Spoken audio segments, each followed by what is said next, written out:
আপনারা বলেন আমাদের দুই কান্দে দুইজন ফেরেশতা আছে না নাই?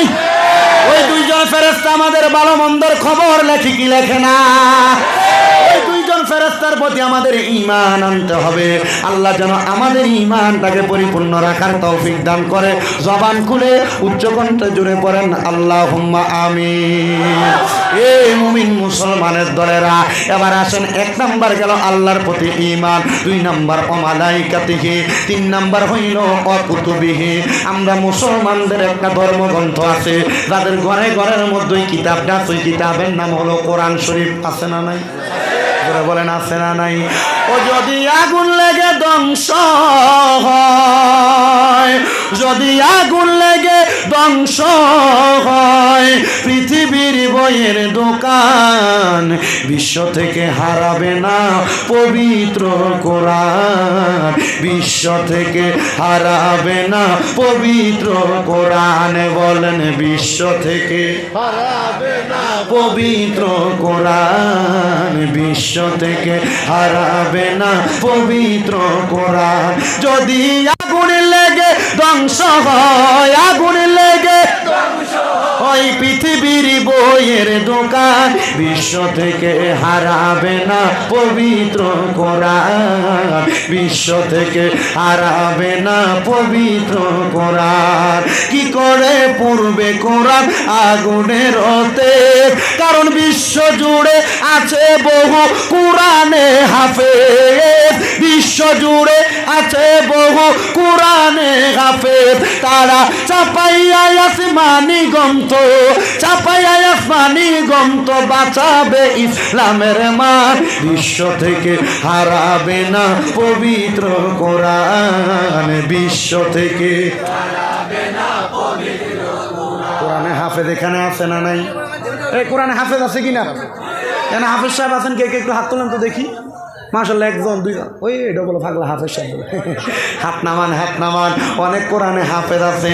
যদি কোরআন শরীফকে পুরাইয়া দেওয়া হয়, হাফেজ সাহেবেরা ওই কোরআনুল কারীম তাদের মুখ থেকে লিপিবদ্ধ করে আবার মানুষের মাঝে ফিরাবে। জন্য বলে কি করে পূর্বে কোরআন আগুনের তেজ, কারণ বিশ্ব জুড়ে আছে বহু কোরআনে হাফেজ, বিশ্ব জুড়ে আছে বহু কোরআনে হাফেজ। তারা চাপাইয়া আসমানি গন্ত, তারা চাপাইয়া আসমানি গন্ত বাঁচাইবে ইসলামের মান, বিশ্ব থেকে হারাবে না পবিত্র কোরআন, বিশ্ব থেকে হারাবে না পবিত্র কোরআন, বিশ্ব থেকে হারাবে না পবিত্র কোরআন। পাকিস্তানের সামরিক শাসক জিয়া মরল বিমান দুর্ঘটনায় বাই, তার বিমানে পুড়ে ছাই হয়েছে, কোরআনে পুড়ে নাই, বিমানে পুড়ে ছাই হয়েছে, কোরআনে পুড়ে নাই। কারণ এটাই আমার নূরের নবীর সাধনার দোষ, এটা মোর নূরের নবীর সাধনার দোষ। কি করে পুড়বে কোরআন, বিশ্ব থেকে হারাবে না পবিত্র কোরআন, বিশ্ব থেকে কোরআন, বিশ্ব থেকে হারাবে না পবিত্র কোরআন, বিশ্ব থেকে হারাবে না পবিত্র। ওই কোরআন আমাদের ধর্মগ্রন্থ, এই বিশ্বাস অন্তরে আসেনি বাবা? কার কার আছে? দুইটা হাত সোজা করে তুইলা দেখতে চাই। এই দুইটা হাতকে মদিনার নবীর রঙের পতাকা বান্নার পড়েন আল কোরআন, আল কোরআন, আল কোরআন, আল কোরআন, আল কোরআন, আল কোরআন, আল কোরআন, আল কোরআন, বিশ্ব থেকে হারাবে না পবিত্র কোরআন। বলো বিশ্ব থেকে হারাবে না পবিত্র কোরআন, বিশ্ব থেকে হারাবে না পবিত্র কোরআন, বিশ্ব থেকে হারাবে না পবিত্র কোরআন।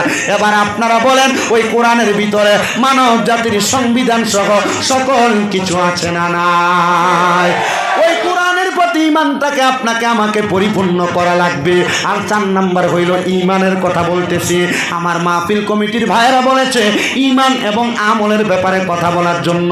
তাহলে আমরা পাইলাম 3টা বিষয়ের প্রতি ঈমান। 1 নাম্বার আল্লাহর প্রতি, 2 নাম্বার আল্লাহর ফেরেশতার প্রতি, 3 নাম্বার আল্লাহর কিতাবের প্রতি। শুধু কোরআনকে বিশ্বাস করলে চলবে না।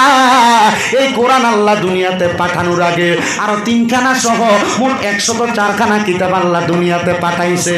তাওরাত কিতাব, জাবুর কিতাব, ইনজিল কিতাব, তারপরে কোরআন শরীফ, আর 100 সহিফা আল্লাহ দুনিয়াতে পাঠাইছেন। ওই সবগুলা কিতাবকে আপনাকে আমাকে বিশ্বাস করা লাগবে। কারণ কেন জানো? এই কিতাবগুলা আমার আল্লাহ পাক আল্লাহ রসুলদের মাধ্যমে পাঠাইছে। আল্লাহ নিজেই ঘোষণা করতেছেন, হুয়াল্লাযী আরসালা রাসূলাহু, সুবহানাল্লাহ বলবেন না? হুয়াল্লাযী আরসালা রাসূলাহু বিল হুদা ওয়া দীনিল হাক্কি লিইয়ুযহিরাহু আলাদ দীনি কুল্লিহি ওয়ালাউ কারিহাল মুশরিকুন। আল্লাহ পাক রব্বুল আলামিন আমার নবীর মাধ্যমে সত্য ধর্ম এবং কিছু কিতাব পাঠাইছেন হেদায়েতের বাণী দিয়া। ওই হেদায়েতের বাণী আপনি আমি যদি মানতে পারি, এগুলার নাম হলো আমল। হেদায়েতের বাণীগুলাকে গ্রহণ করে জীবনে বাস্তবায়ন করতে পারলে এগুলা হইল আমল। তাহলে আমরা পাইলাম 4 নাম্বার আল্লাহ, 3 নাম্বার আল্লাহর কিতাবের প্রতি ঈমান আনা, আর 4 নাম্বার ওয়া রাসূলিহি, রসুলের প্রতি ঈমান আনয়ন করা। মুসলমানের দল রসুলের প্রতি ঈমান আনয়ন করাটাকে আপনি কি বুঝেন? আমার রসুল দুনিয়াতে যা নিয়ে এসেছেন, হুজুর রসুল কি নিয়ে এসেছেন? রসুল দুনিয়াতে আগমন করেছেন নবুয়তের বাণী নিয়া, রসুল দুনিয়াতে আগমন করেছেন কোরআন নিয়া, রসুল দুনিয়াতে আগমন করেছেন সত্য ধর্ম নিয়া। আর আমরা মুসলমানরা দাবি করি আমরা যেই ধর্মের উপর আছি ওই ধর্ম ইসলাম ধর্ম, ওই ধর্মটা সত্য ধর্ম, ওই ধর্মটা সত্য ধর্ম, ওই ধর্মটা সত্য ধর্ম। এই ধর্মের উপর কোনো ধর্ম হইতে পারে না। কথা বলেন ঠিক কিনা? অন্য ধর্ম থাকতে পারে, তাদের ধর্ম তাদেরকে নিয়ে থাকবে, কিন্তু একটা কথা মনে রাখবেন, যেহেতু এই ভারতবর্ষে আপনারা বসবাস করেন, মুসলমানও বাস করে, হিন্দু ভাইয়েরও বাস করে, সনাতন ধর্মাবলম্বী ভাইয়েরও বাস করে, তাদের সঙ্গে কোনোদিন ধর্মান্তর বিষয় নিয়ে দ্বন্দ্ব করবেন না। বলে কেন হুজুর? কারণ আল্লাহর হাবিব আমাদেরকে শিক্ষা দিয়েছেন। নবী আমার বলে আমার কাছে কত ইহুদিরা আসতো, আমি নবী তাদের সঙ্গে দ্বন্দ্ব করতাম না। আমার নবী বলে শোনো রে দুনিয়ার মুসলমান, আমি নবী মসজিদে হারামের মধ্যে নামাজ আদায় করতাম, ইহুদিরা আইসা, অন্য ধর্মের মানুষ আইসা আমার মাথার উপরে পচা ওটের নারী বুড়িগুলা দিয়া দিত, আর আমি নবী তাদের সামনে দিয়া মুস্কি হাসি দিয়ে চলে যাইতাম। ইয়া রাসূলুল্লাহ, আপনি নবী কি তাদেরকে কোনো আঘাত করতেন না? আমার নবী ডাক দিয়া কয়, আমি নবী আঘাত করব দূরের কথা, আমি যদি আমার জালালি সাহাবী হযরত ওমরে ফারুক রাদিয়াল্লাহু তাআলা ঘুরে বলতাম, আল্লাহর কসম হযরত ওমরের তরবারি থেকে কেউ বাঁচতে পারত না। কিন্তু আমি নবী এমন কাজ করি নাই রে মুসলমান। নবী গো কেন এমন কাজ করেন নাই? আমার নবী বলে যেই দিন আমি নবীর মাথা মুবারকের উপরে, আমি নবীর মাথা মুবারকের উপরে, আমি নবীর মাথা মুবারকের উপরে পচা উটের নারী বুড়িগুলা দিয়া দিছে, আমি নবী তাদের চেহারার দিকে তাকে মুস্কি মুস্কি হাসলাম। আমি নবী মুস্কি হাসার পরে তারা 81 জন ইহুদি ছিল, আল্লাহর কসম তারা আমি নবীর সামনে এসে জিজ্ঞাসা করে, গো আব্দুল্লাহর বেটা মুহাম্মদ, আপনি কেন আমাদেরকে একবার আঘাত করলেন না? আপনি কেন আমাদেরকে মারলেন না? উনি ডাক দিয়া বলে, যদি আমি তোমাদেরকে মারি আমি তো তোমাদের মতোই হয়ে গেলাম। না রে না, কামার তাদিন তুদান, যেমন কর্ম তেমন ফল। তোমরা যদি তোমাদের কর্ম দ্বারা আমাকে আঘাত করতে চাও, আমি নবী আমার কর্ম দ্বারা তোমাকে আঘাত করব না। আমি নবী রহমাতুল লিল আলামিন, আমি নবীকে আমার আল্লাহ জগতের জন্য রহমত বানায়া পাঠাইছে, এই জন্য আমি নবী তোমাদেরকে কোনো আঘাত করি নাই। ইহুদিরা বলে এমন একজন নবী যাকে আঘাত করলো আমাদেরকে আঘাত করে না। ও নবী, আপনার ধর্ম সত্য ধর্ম, আপনার ধর্মটা হক ধর্ম। এই মুহূর্তে আমরা ইহুদিদেরকে পড়াইয়া দেন লা ইলাহা মুহাম্মাদুর রাসূলুল্লাহ সাল্লাল্লাহু আলাইহি ওয়াসাল্লাম। আল্লাহুম্মা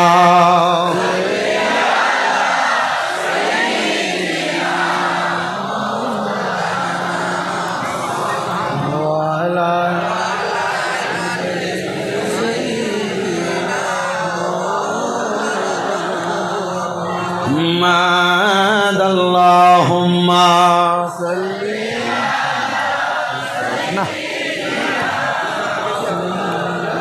থাক ভাই থাক। ওয়ালা আলি সাইয়্যিদ দুরুদ শরীফ যতই পড়ি মনের তৃপ্তি মিঠে না, কৌশল কইরা লইয়া যান আল্লাহ ওই যে সোনার মদিনায়। আল্লাহুম্মা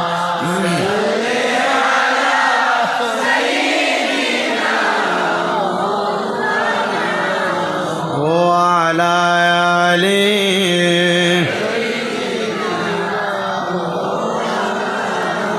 দয়ার আল্লাহ দয়া কর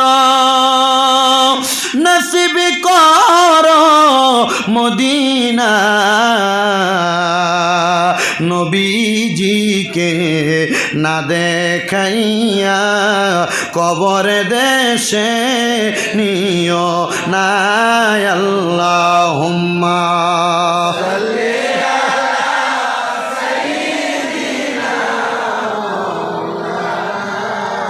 মুহাম্মদ ওয়া আলা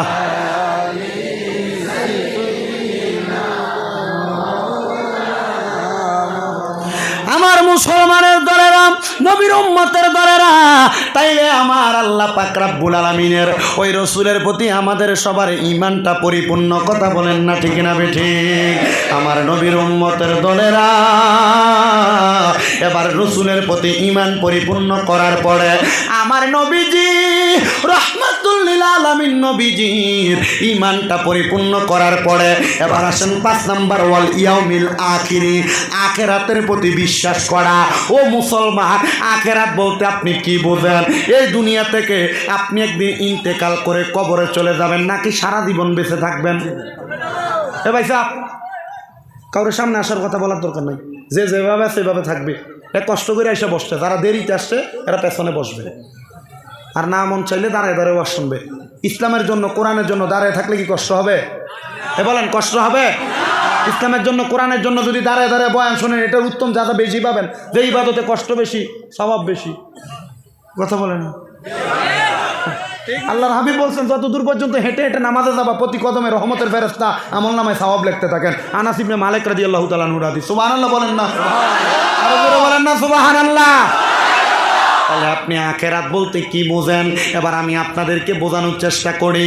আমরা দুনিয়াতে সারা জীবন কেউ বাঁচবো না, হয়তো কেউ 100 বছর, 100 বছরে তো নাকি 100 বছর, কেউ 80 বছর, কেউ 50 বছর, আবার কেউ 150-200 বছর বাঁচে, কিন্তু একদিন সে মৃত্যুর স্বাদ গ্রহণ করা লাগে।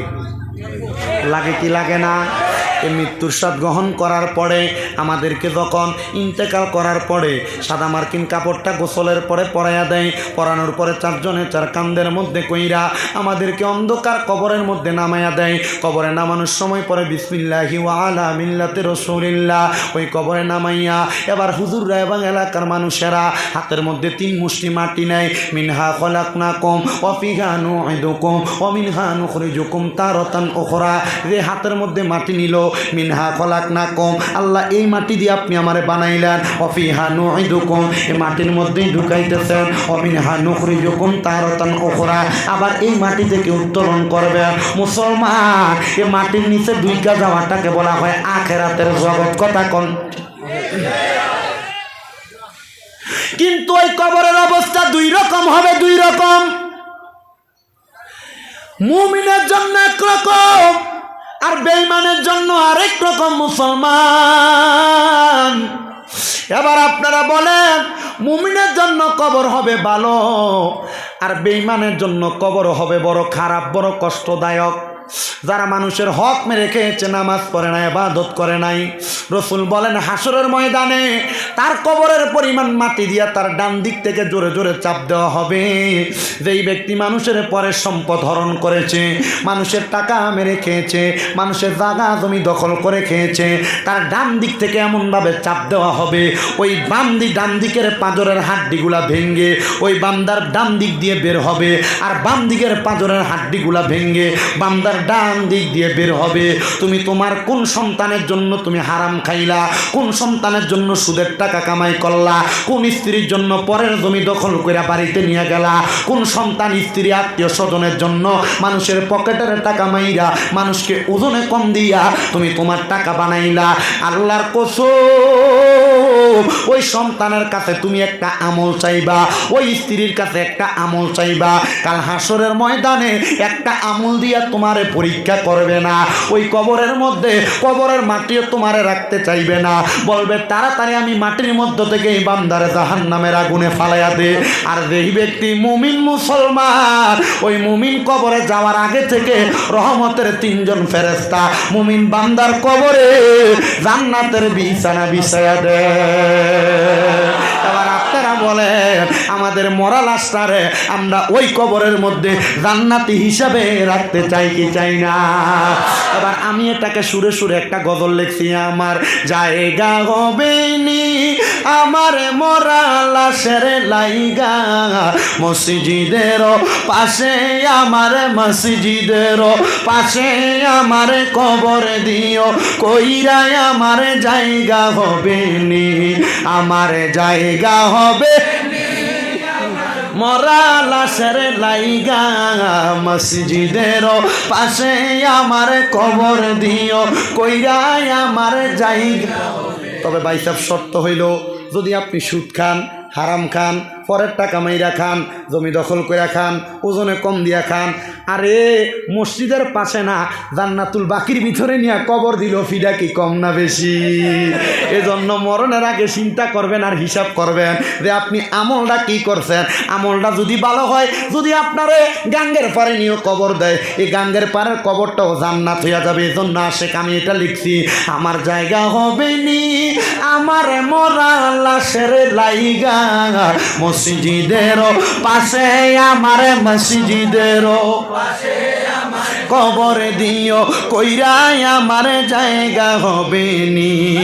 এলাকাবাসী রে, আমি তোমরার ছেলে সন্তান কয়দিনের লাগিয়া, মরার পরে সবাই আমায় যাবে রে বলিয়া, কষ্ট হইলে 3.5 হাত মাটি দিও, খুইরাই আমার জায়গা হবে নি, আমার জায়গা হবে নি, আমার মরা লাশের লাইগা, মসজিদের পাশে আমার মসজিদের পাশে কবর দিও, কইরাই আমার জায়গা হবে নি। এলাকাবাসী রে, আমি তোমার ছেলে সন্তান কয়দিনের লাগিয়া, এলাকাবাসী রে, আমি যেদিন যাব মারা দুনিয়া ছাড়িয়া, রঙিন জামা কাপড় সবই নিবে রে খুলিয়া, সাদা মার্কিন কাপড় আমায় সাদা মাই সাদা মার্কিন মাই দিও রে পরাইয়া, আমার জায়গা হবে নি, আমার জায়গা হবে নি, আমার মরা লাশের লাইগা, মসজিদের পাশে মসজিদের পাশে আমার কবর দিও, কইরাই আমার জায়গা হবে নি। জগৎবাসী রে, আমি যেদিন যাব মারা দুনিয়া ছাড়িয়া, ভাই বন্ধু আত্মীয় স্বজন যাবে রে ভুলিয়া। মনে রাখবে? মনে রাখে? রাখে না তো মনে বলে রাখে। ওই একটা মুরব্বীর দিকে বলে, আপনি আপনার বাপের কবরটা চিনেন কিনা? এক হুজুর কবর দিছে, এই কবরস্থানে জানি, কিন্তু কবর কোনটা চিনি না। কথা বলে না কেন? জগৎবাসী রে, আমি যেদিন যাব চইলা দুনিয়া ছাড়িয়া, ভাই বন্ধু আত্মীয় স্বজন যাবে রে ভুলিয়া, তোমরা দুয়ার মাঝে শরীক রাখিও করিয়া, আমার জায়গা হবে নি, আমার জায়গা হবে নি, আমার লাইগা, মসজিদের পাশে আমার মসজিদের পাশে কবরে দিও কইরা আমার, এ আমার গাংপাড়া এলাকার যুবক, এ ভারতের আসাম রাজ্যের হাইলাকান্দি গাংপাড়া এলাকার বাবারা, তাইলে ওই আখেরাতের মধ্যে আপনার আমার বড় হিসাব নিকাশ করা হবে। ওই আখেরাতের মধ্যে যাওয়ার আগে, কবরের জগতে যাওয়ার আগে আপনারা বলেন আমাদেরকে ভালো ভালো আমল করার দরকার আছে না নাই? আর এই দুনিয়ার মধ্যে সবচাইতে ভালো আমলের মধ্যে উত্তম আমল হইল আমার আল্লাহর ইবাদত নামাজ আদায় করা। আর আমরা মুসলমান দাবি করি, কিন্তু ওই ইবাদত নামাজের কাছে দিয়েও যাই না। কারণ মসজিদে মাগরিবের নামাজ পড়ছি, ইমাম সাহেবরা জিগাইলে টের পাওয়া যাবে যে হুজুর 2 কাতার মুসল্লিও হয় নাই, কিন্তু আজকে মাহফিলের মধ্যে মানুষের অভাব নাই। ঠিক না ভাই? ঠিক। আবার জুমার দিনে আল্লাহর ফালরা মসজিদে যেয়ে থুপ করে অনেকগুলা, কিদা ঠিক না? নি মুসলমান দাবি করো। এই জন্য আল্লাহর নবী বাইহাকি শরীফের হাদিসের মধ্যে বলে এটা হলো কিয়ামতের আলামত, যে তারা মুসলমান দাবি করবে, লা ইয়াবকা মিনাল ইসলামি ইল্লা ইসমুহু, যে তারা মুসলমান ইসলামের নামে মাত্র থাকবে, কিন্তু তাদের কর্মকার্যে তারা মুসলমান এটা প্রমাণ হবে না। আপনি মুসলমান, আপনি নামাজ পড়েন না, আপনি মুসলমান, আপনি রোজা রাখেন না, আপনি মুসলমান, আপনি দান সদকা করেন না, আপনি মুসলমান, আপনি সমাজের মধ্যে ইসলাম ধর্মের কর্মকাণ্ড করেন না, আপনি মুসলমান, কিন্তু আপনি আপনার ছেলের বিয়াতে গান বাজনা করেন, আপনি মুসলমান, আপনি আপনার নাতির মুসলমানের ভিতরে আপনি গান বাজনা করেন। কথা বলেন না ঠিক না বেটি? একজন মুসলমান কোনোদিন এমন কর্ম করতে পারে না। আর যদি এমন কর্ম করে এটা নামে মুসলমান, এটা কোনো কামে মুসলমান না। আল্লাহর হাবিব বলে এদের জন্য কবরে রয়েছে আযাবুন শাদীদ, বড় যন্ত্রণাদায়ক শাস্তি। শুধু যন্ত্রণাদায়ক শাস্তি না, ফি নারি জাহান্নাম খালিদিনা ফিহা, এদের জন্য আমার আল্লাহ পাক রাখেন এমন জাহান্নাম, এমন জাহান্নাম যারা এটা সহ্য করতে পারবে না, সহ্য করতে পারবে না। জাহান্নামের আগুন মাবুদ সইতে পারবো না, বলেন জাহান্নামের সইতে পারবো না, দুনিয়াতে নাও কান্দাইয়া আখেরে কান্দাইও না। দুনিয়াতে কানতে কানতে মারা যাবে, কিন্তু কবরে গেলে যেন শান্তি পাওয়া যায়। এই জন্য আশিক বলে জাহান্নামের আগুন মাবুদ সইতে পারবো না, বলেন জাহান্নামের আগুন সইতে দুনিয়াতে নাও কান্দাইয়া আখেরে কান্দাইও না, দুনিয়াতে কান্দাইও না। ও মুসলমান, ও নবীর উম্মতের দল, এবার আপনাদের বিবেকের কাছে ছেড়ে দিলাম, আপনারা আখিরাতের জন্য কি প্রস্তুত করেছেন, আখিরাতের জন্য কি রেডি করে রেখেছেন। আপনারা নিজের বিবেককে শুধু প্রশ্ন করবেন, আখিরাতের জন্য আপনি সব কিছু প্রস্তুত করতে পারছেন কি পারছেন না। আর 4 নাম্বার হইল, শোনো মুসল, 5 নাম্বারের পরে 6 নাম্বার হইল ওয়াল ইয়াউমিল আখিরি ওয়াল কদরি খাইরিহি ওয়া শাররিহি। এই 6 নাম্বার হইল তকদিরের ভালো এবং মন্দের প্রতি বিশ্বাস করা। একবার স্বাভাবিকভাবে আমি আপনাদেরকে বোঝাইয়া দেই। আমার ডান পাশে যিনি বসে আছেন ভাইজান নাম আনোয়ার হোসেন লস্কর। আব্বা আপনার নাম? মনে করেন আমার আনোয়ার হোসেন লস্কর ভাই, উনি দুনিয়াতে 50 লক্ষ টাকার মালিক। বললাম বেশি মালিক আর কি, এটা বোঝা যাচ্ছে এরা দেখলে। হ্যাঁ না, আমি তোমার কাছে চাইতাম না, মনে করছে চাইমু আল্লাহ গিয়ে কয় কম চাই, আমি তোমার কাছে চাইতাম আইসিনি ভাই। আল্লাহ যেন কবুল করে, জোরে বলেন আমিন, আর জোরে বলেন আমিন। চাওয়া লাগতো না, আপনারা দোয়ার বরকতে আমার বাইরা মাহফিলের যে হাদিয়া দেয় নানি, আপনার দোয়ায় আমার কুমিল্লাতে বাংলাদেশের 6টা মাদ্রাসা, 6টা। আসতে বললেন মারহাবা, আসতে বললেন, জোরে বলেন মারহাবা। মাদ্রাসাগুলোতে কোরআনে হাফেজ হয়, শুধু একটাতে 375 জন ছাত্রছাত্রী আছে, শুধু একটাতে। আমি 375 জন লই আমার রাস্তায় নামলে এমনি ঘোরা হবে। আল্লাহ যেন কবুল করে, জোরে বলেন আমিন, আর জোরে বলেন আমিন। এ মুসল কথা যেটা বলতে লাগছে শেষ করি। মনে করেন আমার ভাই 50 লাখ টাকার মালিক, ইয়া আল্লাহ রে, তোমরা অত ভিডিও করতে গিতার লাগে দেখছো নি কতলা? ইয়া আল্লাহ ভাই, কয়টা রে? একটা গণ, 1টা 2টা 3টা 4টা 5টা 6টা 7টা 8টা 9টা 10টা 11 12 13 14 15 16 17 18 19 20 21 22 23 24 25 26 27 28 29 30 31 32 33 33 34 35 36 37 38 39 40 41 42 43 44 45 হয়েছে। তোমরা আতর বাদ শুধু ইউটিউবারের কথা মাত্রাম আমি 45 ভাগ। হ্যাঁ আল্লাহ কবুল করুক, আমিন বলেন, আরো জোরে বলেন আমিন। শোনেন, এই ইউটিউবাররা কিন্তু ইসলামের খেদমত করে, তারা কিন্তু কোরআন সুন্নাহর বয়ানগুলা ইউটিউবে ছাড়ে, এদেরকে দোয়া করবেন আপনারা, দোয়া করবেন তো ইনশাল্লাহ? আরো বলেন না, দোয়া করবেন তো ইনশাল্লাহ? আমাদের একটা খেলা দেখাইছিলাম বাবা, তবে আল্লাহর দোয়া চিনা না লাখান করিও না। হইরে ভাই তাল ভাই আছেন নি, আমার হাত মাত সিরিল লেছে ভাই, তোমরা লেখার মানছে না নি? এ আল্লাহ, অত আশেকে রাসূল, অত প্রেমিক তারা, মানুষ আপনার তুনে তারা তুনে 5 গুণ বেশি হইতো না, আর বেশি হইব না নি? আল্লাহ কবুল করুক, আমিন বলেন। বোঝাচ্ছি ওয়াল কদরি খৈরিহি ওয়া শাররিহি, তাকদীরের ভালো এবং মন্দের প্রতি বিশ্বাস, ঈমান আর আমল কিন্তু বুঝজানিও। ওয়াল কদরি খৈরিহি ওয়া শাররিহি, তাকদীরের ভালো মন্দের প্রতি বিশ্বাস। আমার ভাইজান 50 লাখ টাকার মালিক, আমি 50,000 টাকার মালিকও না। এখন আমি আমার ভাইজানকে বললাম, ভাইজান আপনি 50 লাখ টাকার মালিক, আমার কাছে ইনশর। আল্লাহ নবীকে এটা করা যাবে না। আবার ভাইজান বলল সে 50,000 টাকার মালিক, তাকে আমার চোখে লাগে না, এটাও করা যাবে না। ওয়াল কদরি খৈরিহি ওয়া শাররিহি, ওনার তকদিরে ভালো আছে, উনি 50 লাখ টাকার মালিক, আর আমার তকদির একটু আল্লাহ যেমন রাখছেন, আল্লাহর ইচ্ছা মোতাবেক আমি 50,000 টাকার মালিক। মুসলমান 50,000 টাকার মালিক হও আর 50 লাখ টাকার মালিক হও, সর্বাবস্থায় তুমি বলবা আল্লাহর প্রশংসা, আলহামদুলিল্লাহ।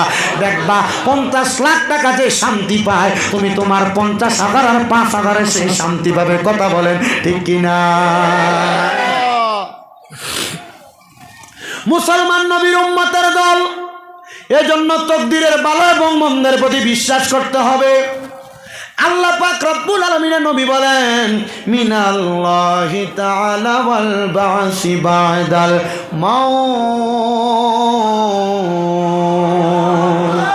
আর জবান খুলে বলেন না আল্লাহু আকবার। আল্লাহর বান্দা যারা, আমরা ইন্তেকাল করার পরে আল্লাহ আবার আমাদেরকে অন্ধকার কবর থেকে উত্তোলন করবে, সেটার প্রতি আমাদেরকে বিশ্বাস করতে হবে। এবার মুসলমান, আল্লাহ কেন তোমাকে আমাকে কবর থেকে উত্তোলন করবে? আল্লাহর হাবিবের সাহাবায়ে কেরাম নবীকে প্রশ্ন করে, ইয়া রাসূলুল্লাহ কেন কবর থেকে উত্তোলন করা হবে? আমার নবী ডাক দিয়ে বলে, উম্মতের দলেরা শুনে নাও, শুনে নাও উম্মতের দলেরা, তুমি যে দুনিয়াতে ভালো কাজগুলো করেছো, ভালো কাজগুলা করার পরে তোমার জন্য হিসাব নেওয়া হবে, তোমার জন্য আমার আল্লাহ রেডি করে রেখেছেন। জাযাউহুম ইনদা রাব্বিহিম জান্নাতু আদনিন তাজরি মিন তাহতিহাল আনহার, আল আনহারু খালিদিনা ফিহা আবাদা রাদিয়াল্লাহু আনহুম ওয়া রাদু আন যালিকা লিমান খাশিয়া রাব্বা। জবান খুলে উচ্চ কণ্ঠে জোরে জোরে বলেন সুবহানাল্লাহ। ভালো কাজ করলে আল্লাহ তোমাকে জান্নাত দিবেন, ওই জান্নাতের নাম হলো জান্নাতুল আদন। ইয়া রাসূলুল্লাহ, জান্নাতুল আদন দেখতে কত সুন্দর। মুসলমান, হাইলাকান্দি বাজারে তুমি যদি একটা বাড়ি ভাড়া নাও, তোমাকে যদি বলে 10,000 টাকা মাসিক ভাড়া, তুমি বলবা ঘরটা আগে দেখা লাগবে, ঘরটা কেমন, 10,000 টাকার উপযুক্ত কিনা। ও মুমিন মুসলমান, নবী বলছে তোমার জন্য ইবাদত করলে রাখছে আল্লাহ জান্নাত। যদি ওই জান্নাত পাইতে চাও, সাহাবায়ে কেরাম কই, ইয়া রাসূলুল্লাহ জান্নাত দেখতে কেমন লাগে? সুবহানাল্লাহ। আর জোরে বলবেন না সুবহানাল্লাহ। ও নবী গো, মায়ের নবী রাহমাতুল লিল আলামিন নবীজি আপনি বলেন না জান্নাত দেখতে কেমন লাগে? আমার নবী বলে তাজরি মিন তাহতিহাল আনহার, ওই জান্নাত এত সুন্দর, ওই জান্নাতের নিচে দিয়ে একটা নদী প্রবাহিত হয়। নবী গো, ওই নদীটা কেন প্রবাহিত হয়? আমার নবী কয় ওই নদীর মধ্যে 3 রকমের পানি। আপনাদের গাংপাড়ের যেই গাং আছে, এই গাঙের মধ্যে কি 2 রকমের পানি না 1 রকমের? 1 রকমের পানি। আর আল্লাহর নবী বলে ওই জান্নাতের নদীর মধ্যে 3 রকমের 4 রকমের পানি থাকবে। ওই নদীটার নাম হইল রজব নদী। জোরে জোরে বলবেন নাকি সুবহানাল্লাহ? ওই নদীর নাম রজব নদী। ওই নদীর পানিটা হলো 4 রকমের 4 কালারের পানি। ইয়া রাসূলুল্লাহ নবী গো, 1 নাম্বার পানিটার নামটা কি? নবী কয় ইন্না আতাইনা কাল কাউসার, ওই পানিটার নাম হলো কাউসারের পানি। যারা 5 ওয়াক্ত নামাজ পড়বে, যারা রোজা রাখবে, হজ করবে, যাকাত দিবে, দান সদকা করবে, হালাল পথে চলবে, আতামুরুনা বিল মারুফ ওয়া তানহাউনা আনিল মুনকার, আল্লাহর আদেশ ভালো কথা মানবে, খারাপ কথা বর্জন করবে, আমার আল্লাহর নবী তাদেরকে কাউসারের পানি পান করাবে। বলেন সুবহানাল্লাহ। 1 নাম্বার কাউসারের পানি। 1 রকম নদীর মধ্যে 2 রকমের পানি না 4 রকমের পানি। আমাদের বাংলাদেশে একটা নদী আছে যেটার নাম পদ্মা নদী এবং মেঘনা নদী। একটার পানির রং হইল নীল আর একটার রং হইল ঘোলাটে। ওই 2 নদীর পানি একসাথে চলাফেরা করে, একসাথেই থাকে। কিন্তু বাবাজিরা, ডাইন দিকে আছে নীল পানি, বাম দিকে আছে ঘোলাটে পানি। একটার সাথে মিশে আছে, কিন্তু একটার পানি ওই দিকে যায় না, ওইটার পানি এই দিকে আসে না। আল্লাহর নবী বলতেছে জান্নাতের পানির মধ্যে 1 নাম্বার পানি হইল ইন্না আতাইনা কাল কাউসার, কাউসারের পানি। আর এ পানি তারা পান করবে যে পানিটা দুনিয়াতে মানুষগুলো ইবাদত করছে, নামাজ পড়ছে, রোজা রাখছে, হজ করছে, যাকাত দিছে, তারাই কাউসারের পানি পান করবে। জবান খুলে জোরে জোরে বলেন সুবহানাল্লাহ। ইয়া রাসূলুল্লাহ 2 নাম্বার পানি কোনটা? নবী আমার বলে 2 নাম্বার পানি হইল শারাবান তাহুরা। আপনারা বলেন আপনাদের এলাকার মধ্যে নেশাখোর মদখোর আছে না নাই? আপনাদের এলাকায় ইয়াবাখোর আছে না নাই? আপনাদের এলাকায় গাঁজাখোর আছে না নাই? ও মুসলমান, আল্লাহর নবী কয় এই নেশা দ্বারা করে নাই, নেশা দ্বারা করে নাই, তাদেরকে আমার আল্লাহ শারাবান তাহুরা পবিত্র পানি পান করাইব। ওই পানির খবর একমাত্র আমার আল্লাহ এবং তার রাসূল জানে। এবার আপনারা বলেন আমরা সবাই ওই শারাবান তাহুরা পবিত্র পানি পান করতে চাই কি চাই না? ওই শারাবান তাহুরা পান করানো হবে। আল্লাহর নবী রাহমাতুল লিল আলামিন নবী আমার বলে দুনিয়ার উম্মতের দলেরা শুনে নাও, শুনে নাও, শুনে নাও। এবার শারাবান তাহুরা যখন তোমাকে পান করানো হবে, ওই শারাবান তাহুরা তোমারে পান করানোর পরে এবার 3 নাম্বার একটা পানির নাম হইল জান্নাতি মধু। ইয়া রাসূলুল্লাহ, জান্নাতের মধু কারা কারা পান করবে? আপনি নবী বলেন না, আমার নবী বলে জান্নাতের মধু তারা পান করবে যারা কোনোদিন মানুষের জায়গা দখল করে নাই, ভূমি দখল করে নাই, যারা কোনোদিন মানুষের পকেটের টাকা মাইরা খায় নাই, যারা কোনোদিন মানুষের সঙ্গে মানুষের সাথে চিটারি করে তার টাকা হরণ করে নেয় নাই। আল্লাহর নবী বলে তারা তারা দুনিয়ার জমিনের মধ্যে থেকে কবরে যাওয়ার পর জান্নাতি মধু পান করবে। বলেন সুবহানাল্লাহ। ও মায়ার নবী গো, আপনার কাছে জানতে চাই 4 নাম্বার পানিটার নাম কি? আমার নবী বলেন 4 নাম্বার পানির নাম হলো জান্নাতের দুধ, জান্নাতের লাবান। ইয়া রাসূলুল্লাহ, ইয়া হাবিবাল্লাহ, জান্নাতের লাবান কারা কারা পান করবে আপনার কাছে জানতে চাই। নবী আমার বলে যারা কোনোদিন মিথ্যা কথা বলে নাই, যারা কোনোদিন দুনিয়াতে মানুষকে গালি দেয় নাই। আপনারা বলে চাচা বাতিজাকে, বাতিজা চাচাকে, একজন মানুষ আরেকজন মানুষকে গালিগালাজ করে কি করে না? আসতে বলছেন আপনারা, করে কি না? চাচা বাতিজাকে অটোমেটিক লাগলে অমুকের ফোয়া, কথা বলেন না কেন? বাতিজা চাচাকে নর্মালি মনে করে টিস্কারি করে, দাদা নাতিকে, নাতি দাদাকে, নানা নাতিকে, নাতি নানাকে গালি দেয়। কি কথা বলেন না কেন? দেখি না, এগুলো অটোমেটিক বিষয়, নর্মাল বিষয়, এগুলো আমরা জানি, কিন্তু এগুলো আমাদের জীবনে বাস্তবায়ন করি না, ছাড়তেছি না আমরা। আমি যদি আপনাকে একটা আমলের বিষয় যদি না বোঝাই দিয়ে যাইতে পারি, তে আমার এত দূর থেকে আসা কষ্ট করে, খুব কষ্টের বিষয়, এত দূর থেকে আসা এটা একবারে শেষ বৃথা। আমি গতকালকে রাত্রে 2:30টায় ট্রেনের টিকিট কাটছি। কি কি জানো ট্রেনটার নাম? একটা ট্রেন আছে যে স্পেশাল জনশতাব্দী, ওইটার টিকিট কাইটা আপনার কুমারঘাট আইসা দাঁড়ানোর পরে 8টার দিকে এসে দাঁড়াইছে, দিনে 1:30টা পর্যন্ত ট্রেন ছাড়তেছে না। পর চিন্তা করলাম যদি আমি এখন যদি অন্য ব্যবস্থা না করি, মাহফিলওয়ালারা কানবে, এদেরকে মানুষ খারাপ বলবে না? খুব কষ্ট করে মাহফিলের আয়োজন করছে। পরে তাড়াতাড়ি একটা ওয়াগানার গাড়ি নিয়ে তাড়াতাড়ি আসলাম। এই রাস্তার ভিতরে একটা হোটেলের ভিতরে ডাউল আর ওই কী যেন ডিম দিয়া কোনো রকম ভাত খাইছে, বুঝছেন? কষ্ট করে আসতে হয়েছে। ওইখানে টিকিট কাটলাম, সব গেল। এখানে তো মাশাআল্লাহ আমার ভাই পেমেন্ট করছে, তবে কষ্ট তো হয় আমাদের, হয় কি না? এ কথা বলেন, হয় কি না? আমার এই কষ্টটা প্রতিদান আমি কিভাবে দিব আপনাকে? এ প্রতিদান আপনি কিভাবে দিবেন? এ প্রতিদান দিবেন এভাবে যে আপনি আপনার আমলি জিন্দিগিতে বাস্তবায়ন করবেন।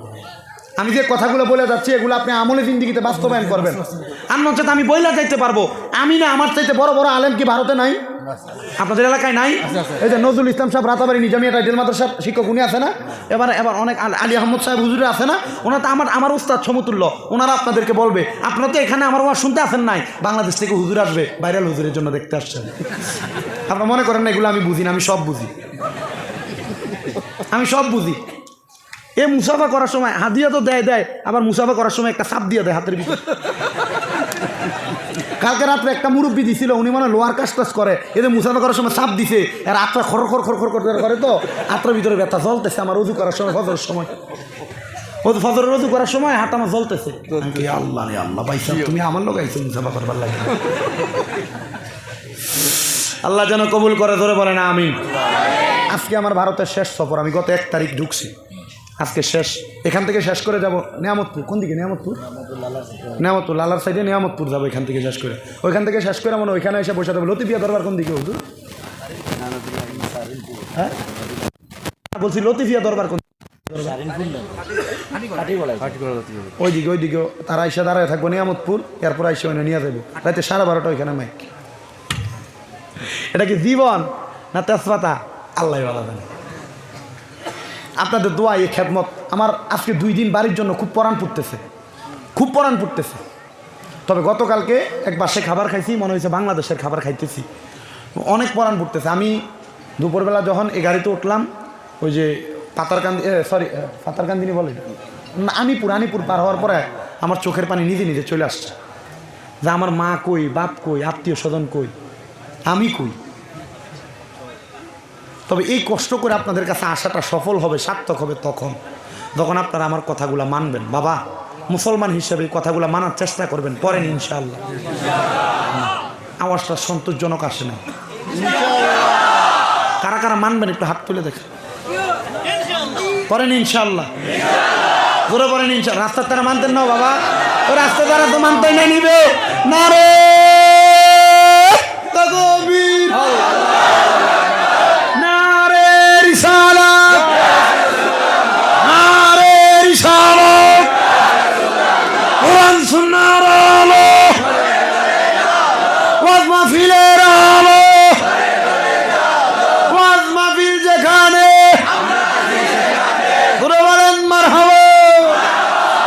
দরুদ শরীফ পড়েন, আল্লাহুম্মা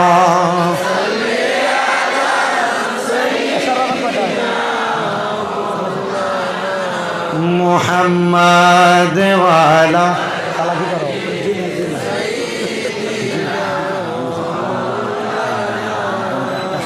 জগত পাগল কাবার জন্য, কাবা পাগল মাবুদ পাগল দয়াল নবীজি পাগল উম্মতের। আল্লাহুম্মা